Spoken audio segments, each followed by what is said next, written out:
Bom dia, amada igreja, a graça e a paz de nosso Senhor e Salvador Jesus Cristo.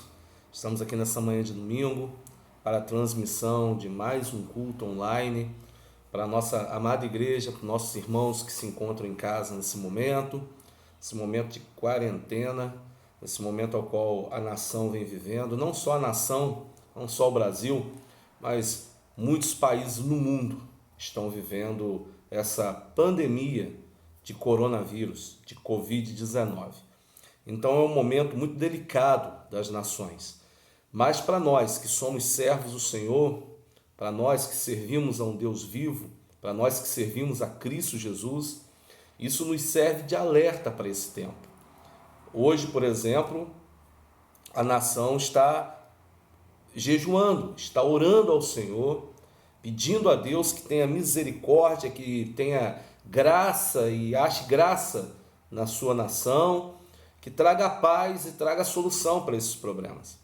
Então, nós estamos no domingo, dia 5 de abril de 2020, onde a nação brasileira se encontra jejuando e orando. Algo inédito, apesar de que o jejum deve fazer parte da vida de todo cristão. Todo cristão que professa que Jesus Cristo é o Senhor, ele tem que ser praticante do jejum, assim como ele tem que ser praticante assíduo da oração, da leitura da palavra. Então não é só no momento de angústia, de sofrimento, de dor, de perseguição, de enfermidade que o cristão deve orar, o cristão deve jejuar. Ele deve ter isso em tua vida de cristão, ele deve ter como uma marca, um registro que ele é um homem de Deus, uma mulher de Deus. Então isso tem que ser permanente, persistente na vida do cristão. Então eu quero convidar você nesta manhã para abrir a tua Bíblia no livro de Abacuque, no capítulo 3, do verso 17 ao verso 19. Abacuque, capítulo 3, do verso 17 ao verso 19. Vou dar um tempinho aí para você abrir a palavra de Deus. Vamos lá para a leitura da palavra do Senhor. Abacuque, capítulo 3, do verso 17 ao verso 19, diz assim a palavra de Deus: Porque ainda que a figueira não floresça, nem haja fruto na vide, ainda que decepcione o produto da oliveira e os campos não produzam mantimento, ainda que as ovelhas da malhada sejam arrebatadas e nos currais não haja gado, todavia eu me alegrarei no Senhor e exultarei no Deus da minha salvação. O Senhor Deus é a minha força e fará os meus pés como os das servas e me fará andar sobre as minhas alturas. Vamos orar, queridos. Pai, muito obrigado pela tua palavra, a tua palavra é a verdade, aplique em nossos corações. Coração da tua igreja, no coração dos nossos amigos, irmãos que estarão ouvindo essa mensagem, no coração de todos aqueles que pararam um momento nesse dia para ouvir a tua palavra, porque a tua palavra é a verdade. Muito obrigado por tudo, muito obrigado por esta manhã, em nome de Jesus. Amados, eu quero falar um pouco sobre Abacuque. Abacuque, ele é contemporâneo a Jonas, ele vem após Jonas, no ano entre 640 e 609 a.C., assim que Nínive foi destruída. O imperador, o senhor de toda a terra, Nabucodonosor, rei da Babilônia, ele começa a invadir várias nações no entorno, e havia uma profecia do Senhor através de Jeremias, que muitos seriam levados cativos ao cativeiro. Então Nabucodonosor ele invade Judá e leva mais de 10.000 líderes do povo para o cativeiro. E os seus algozes, os líderes da Babilônia, eles oprimem o povo, eles tratam o povo com indignidade, eles tratam o povo com covardia, eles trazem uma opressão muito grande sobre a nação de Judá. Então, queridos, Abacuque começa a se queixar com o Senhor. Você pode abrir desde o início, me acompanha aí desde o capítulo 1, capítulo 3, nós vamos rapidamente esmiuçar o livro de Abacuque para você entender. Então, Abacuque começa a reclamar com o Senhor, começa a se queixar com Deus a respeito dos caldeus, dos babilônicos. Por que eles estavam fazendo isso com a nação, fazendo isso com o povo? visto que Abacuque entende que a nação de Judá, mesmo vivendo em iniquidade, mesmo vivendo em pecado, mesmo estando longe do Senhor, se apostatando de Deus, se afastando do Senhor, ele entende que a nação de Judá é uma nação justa e os caldeus são injustos. E por que Deus estava permitindo que a injustiça tomasse conta da justiça? Abacuque estava interrogando a Deus, perguntando a Deus, se queixando com Deus, porque que o ímpio, nesse momento, estava prevalecendo sobre o justo. Em nenhum momento Abacuque estava querendo entender que essa nação justa que Abacuque estava pleiteando diante do Senhor, porque ela estava sofrendo, esses justos que Abacuque estava conversando com Deus, pedindo socorro ao Senhor e questionando ao Senhor por quê, em nenhum momento Abacuque se volta para olhar para a nação, enxergando nela uma nação que estava em pecado diante do Senhor.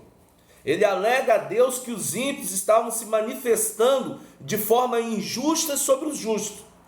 E por que Deus estava sendo frouxo na sua lei? É o que está lá em Abacuque, no capítulo 1, de 1 a 5.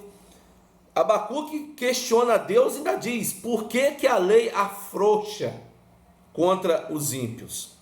Então, queridos, nós vemos um Deus de amor, um Deus de misericórdia, um Deus de extrema piedade responder ao homem, chegar para Abacuque e se prestar a dar uma resposta para ele. Isso a gente vê o amor manifesto de Deus, de um Deus soberano, de um Deus poderoso, um Deus que poderia ter até inclusive matado Abacuque, porque Abacuque foi afrontá-lo, perguntá-lo por que o injusto estava sobressaindo sobre o justo. Mas não, ao contrário, Deus usou de toda a sua misericórdia, de toda a sua benevolência, de todo o seu amor, e responde a Abacuque. Deus então responde a ele dizendo que os caldeus eram instrumentos de castigo para o povo, um povo que estava em pecado contra Deus. Deus responde a Abacuque: olha, o que você está vendo como injustiça, eu estou vendo como justiça sobre o meu povo. Aquilo que você está enxergando como mal, eu enxergo como purificação do ouro, porque eu tenho cada um daqueles que me servem, cada um daqueles que são os meus filhos, como uma pedra bruta de ouro, que ainda precisa ser lapidada, tirada as sujeiras, impurezas, para que possa resplandecer o ouro verdadeiro.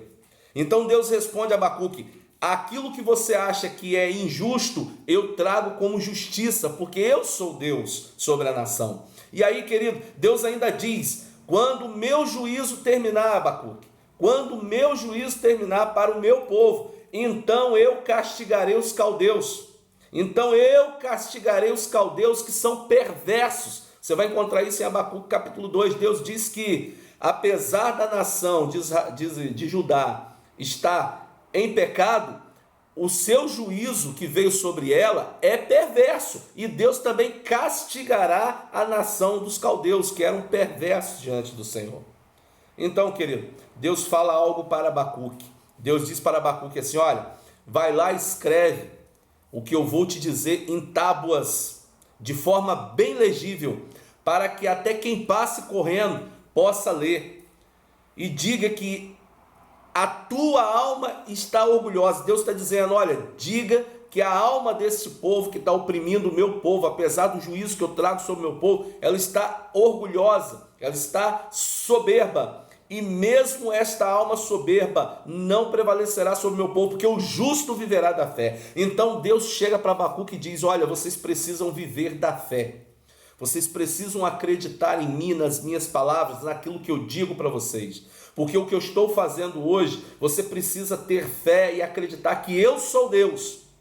Porque o que eu estou fazendo hoje é purificando o meu povo de toda impureza, de toda iniquidade, e trazendo salvação para eles. Mas para isso eles precisam aprender, eles precisam entender que o justo viverá da fé. Queridos, eu quero dizer para vocês, no livro de Abacuque, 5 castigos que o Senhor trouxe sobre a nação.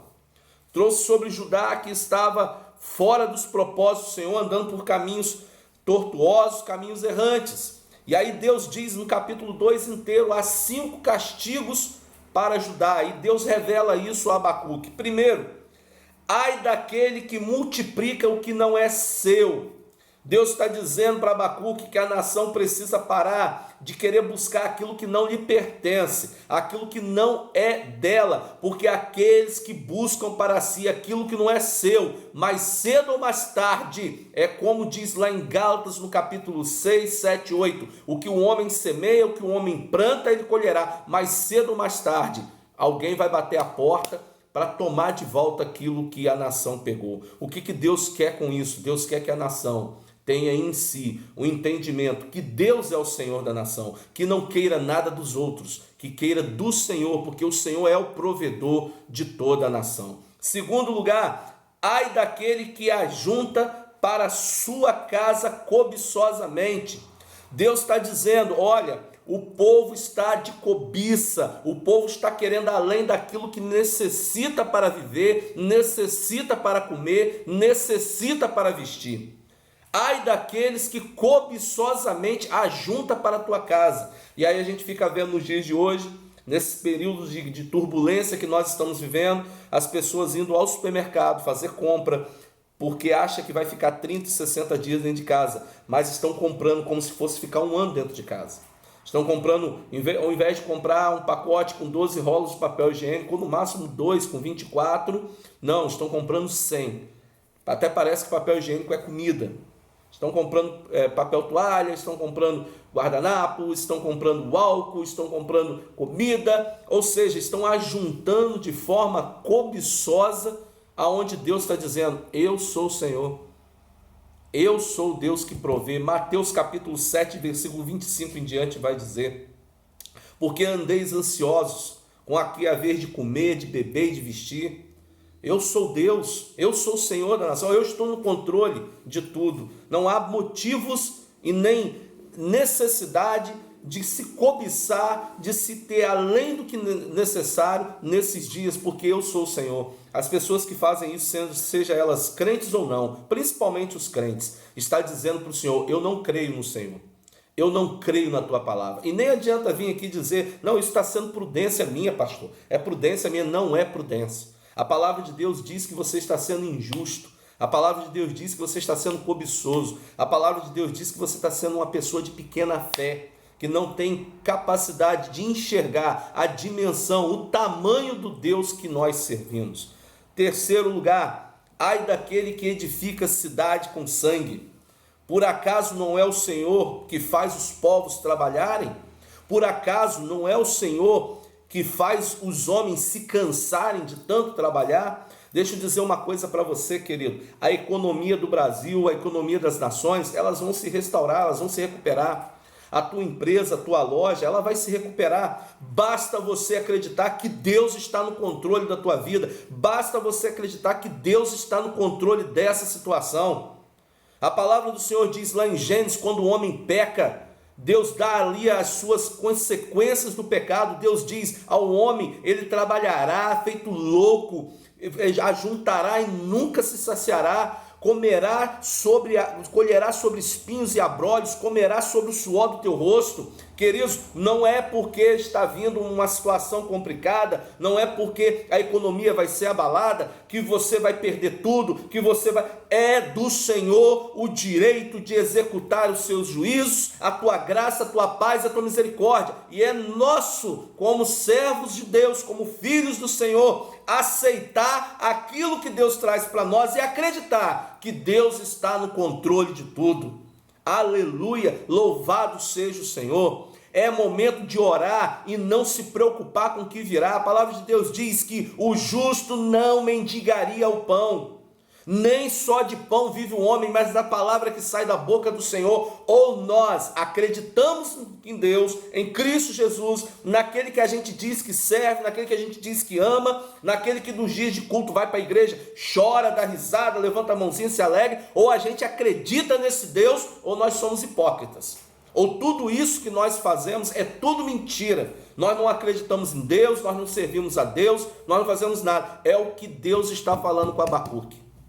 É o que Deus está mostrando, revelando a Abacuque.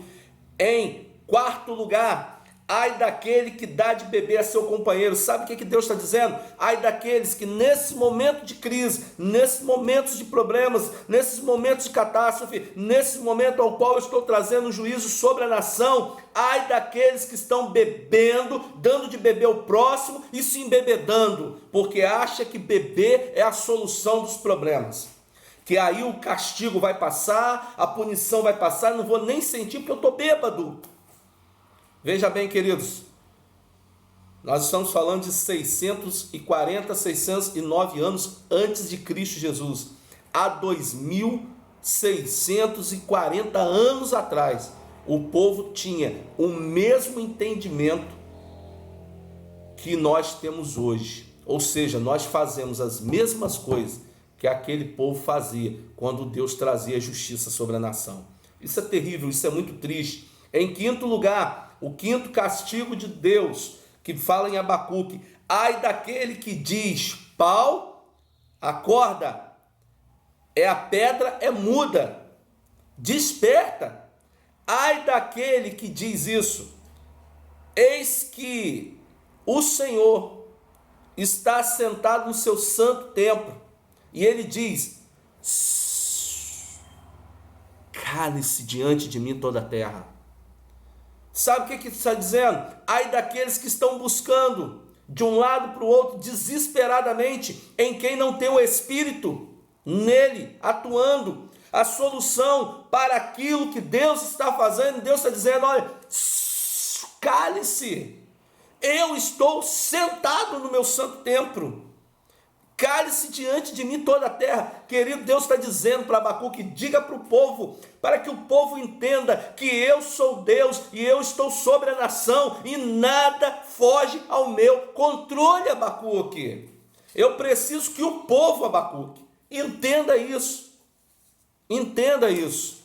Então, queridos, depois desse diálogo com Abacuque, Deus então traz o juízo sobre justos e injustos. Não tem para onde fugir. Queridos, nós não vamos conseguir fugir dos juízos de Deus, seja nós, crentes ou não, sejamos justos ou injustos.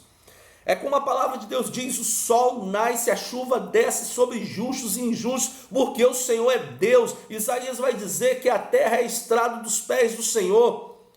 Tudo está nas mãos do Senhor, tudo está no controle de Deus. É preciso entender que nós, os justos, aqueles que dizemos que servimos a Deus, tenhamos a consciência de que tenhamos que ter fé nesses momentos de turbulência e de tormento. Então, Deus, ele é santo, querido, e por ser santo, requer santidade do teu povo. Deus é amor? Sim. Muita gente diz que Deus é amor, sim, queridos, Deus é amor, mas também é justiça. O amor, ele é precedido de justiça. Não tem como você corrigir um filho que cometeu um pecado sem amor. Não tem como você dizer: não, eu amo meu filho, não vou corrigir. Isso não existe. Você vai criar um delinquente. Povo que serve a Deus, gente que carrega o nome de Cristo Jesus, aqueles que professam o Senhor. Deus é Pai, querido. Nós somos filhos, e como filhos, Deus corrige tanto quanto Ele ama. E nós precisamos entender isso. E a igreja desses dias está brigando entre si, lutando entre si, achando que tudo que está acontecendo é política, é criação e invenção do homem. Queridos, a igreja tem que se livrar dessa polarização e tem que se tornar igreja. Quase 1 milhão de pastores no Brasil, quase 1 milhão de templos construídos no Brasil, 8.000 pseudos apóstolos no Brasil, e o Brasil é essa safadeza, essa carnalidade, essa promiscuidade, essa aberração que nós vivemos, e a igreja dessa geração é uma das igrejas mais fracas existentes na face da terra. Mais fracas existentes na face da terra, e Deus está falando e o povo está dormindo e com os ouvidos tapados, e nós precisamos acordar, amados. Nós precisamos acordar. Ou a gente acorda, tem fé em Deus, acredita na palavra do Senhor e vamos morar no céu com Cristo Jesus, ou chegaremos no dia do juízo e Deus dirá para nós, como está em Mateus 7, 21 a 23, não vos conheço, vós que praticais a iniquidade, apartai-vos de mim. Ou nós somos santos, servos e cremos em Deus, ou nós vamos viver essa polaridade imoral de televisão e rede social, que nós estamos vendo crentes se maculando com o pecado em detrimento dos seus desejos mais escusos e pessoais da sua carne. Aqui que está um terrível problema, um terrível engano. Queridos, qual era o propósito de Deus para a nação de Judá, justamente falando para Abacuque? Você pode ler o texto que eu li, Abacuque 3, 17 e 19. Eu quero ler com você de novo. Qual é o propósito de Deus, querido? O propósito de Deus é esse: porque ainda que a figueira não floresça, ainda que não haja fruto na vide, ainda que decepcione o produto da oliveira e os campos não produzem mantimento, eu quero que você se mantenha firme e fiel em mim. Ainda que falte mantimento no supermercado, ainda que falte plantio no campo, ainda que falte dinheiro nos bancos, ainda que falte mantimento na minha casa, na tua casa, eu tenho que me alegrar no Senhor e exultar no Deus da minha salvação. É esse o propósito de Deus para ajudar. Olha, o meu propósito para vocês é que vocês entendam que eu estou trazendo um juízo para que purifique vocês, assim como o ourives purifica o ouro. E nessa purificação você entenda que é preciso ter fé e entender que o ourives sou eu que estou trazendo o povo, sou eu que estou trazendo fogo de purificação sobre a nação. É isso que Deus está dizendo. E ainda que falte vinho, ainda que falte carne, ainda que falte vestuário, ainda que falte leite, ainda que falte comida, ainda que falte tudo, se alegre e exulte no nosso Deus, o Deus da nossa salvação. É isso que o Senhor Jesus está falando, é isso que Deus está mostrando para Abacuque, é isso que o Senhor está mostrando para nós nesses momentos tão difíceis que a nação brasileira está passando, que o Estado está passando, que o município está passando. É para nos alegrarmos, não é para a gente questionar, não é para a gente murmurar, é para a gente exultar e se alegrar, porque a palavra do Senhor está se cumprindo nesses dias. E aí, para finalizar, queridos, eu quero dizer uma coisa para você: há salvação no texto que nós lemos, há salvação na história que tem de Abacuque ali. A palavra salvação aparece 3 vezes para Abacuque. Lá no capítulo 3, de 13 e 18, versículo 13 e 18, 3 vezes a palavra salvação aparece. E quando Cristo vier outra vez, querido, a terra se encherá de conhecimento da glória do Senhor, como as águas correm para o mar. O segredo do livro de Abacuque é: Deus trará salvação. O justo precisa acreditar, precisa viver da fé. Ah, queridos, em dias tão difíceis que estamos vivendo, em dias tão turbulentos, tão terríveis que nós estamos vivendo, é preciso ter fé para vencer as batalhas do dia a dia, para vencer esses problemas, para que essa pandemia possa se passar, mas que essa pandemia nos traga consciência de que há um Deus no controle de todas as coisas e que nós precisamos dele. Essa é a mensagem que eu quero deixar para a igreja, para vocês nessa manhã. Tenha fé, creia no Deus da nossa salvação. Ainda que falte a vide, ainda que a videira não dê o vinho, ainda que o curral, as malhadas que estejam lá não produzam leite, nem dê carne, ainda que falte tudo, se alegre, nós nos alegremos no Deus da nossa salvação. Essa é a mensagem de Deus que eu queria deixar para você nessa manhã tão complicada, tão difícil, tão apertada que o povo está vivendo. O povo está indo de um lado para o outro sem conhecimento, mas a palavra de Deus diz que quando ele voltar, e ele já veio, a terra se encheria de conhecimento. O povo está vivendo na incredulidade, na apostasia desses dias, mas a igreja do Senhor, ela não é incrédula, a igreja do Senhor, ela não é apóstata. Eu oro e peço a Deus nesse jejum que nós estamos fazendo, que o Senhor levante homens e mulheres nesta nação, para que manifeste a glória do Senhor, pregue o evangelho e que haja salvação num grande avivamento, para que Jesus Cristo venha e leve a sua igreja. Eu quero ser servo do Senhor nesses dias, como sempre fui, ainda mais, mas eu quero morar no céu e quero que você também more no céu com o Senhor. Jesus vai vir buscar a tua igreja. 1 Coríntios capítulo 15, a partir do versículo 52, vai ser um piscar de olhos. E aí seremos transformados e moraremos no céu com o Senhor.